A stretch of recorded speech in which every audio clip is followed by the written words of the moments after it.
Àyìndé ọmọ jáwé lọ́ba lórí òkú ọdún o òkú yèédún o bí o bá ṣe mí tán wà tún ṣe mí sí àṣe ìṣe tún ṣe.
Ó jàbọ̀ lọ́wọ́ owó ayé gbogbo lágbára Olódùmarè ọba.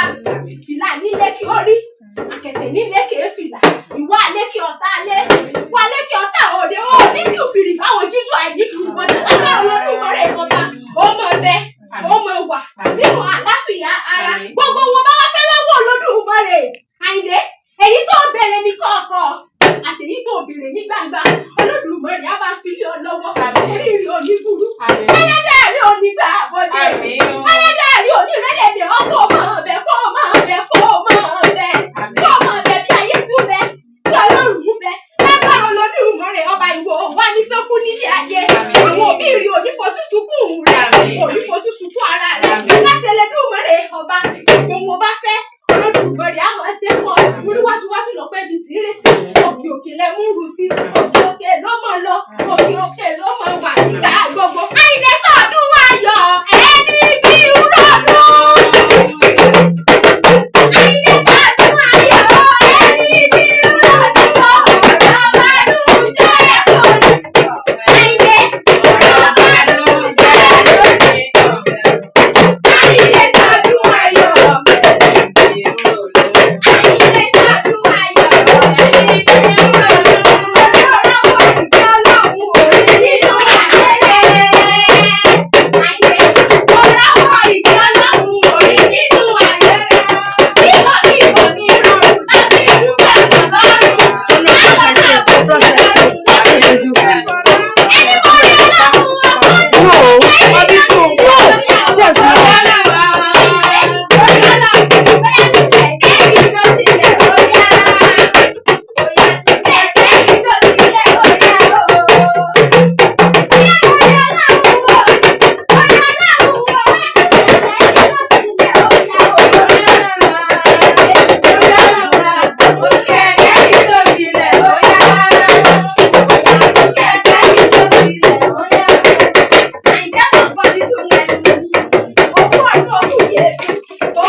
Orí gbogbo ládéládé ti bẹ́ lọ́rùn.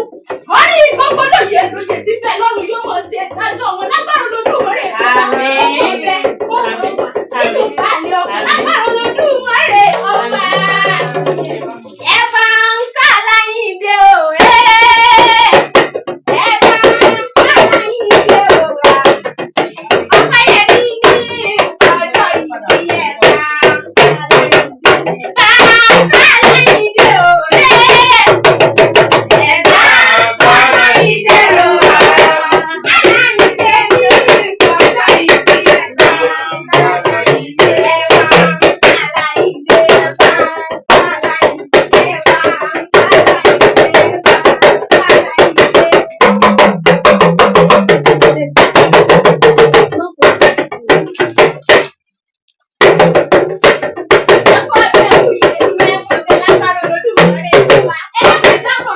Àjọkẹ́ AKEWI lèmi jẹ́. Èmi bíbí lákẹ́ Àjọkẹ́ ọmọ kékeré ọ̀hún tó ní bàtẹ́ ọ̀rọ̀. Ẹ̀gbọ́n ni ọ̀wọ́ ẹ̀gbá lèmi Àyìndé Òkòdùn. Happy birthday, long life and prosperity. Thank you. God bless your new age. Amen.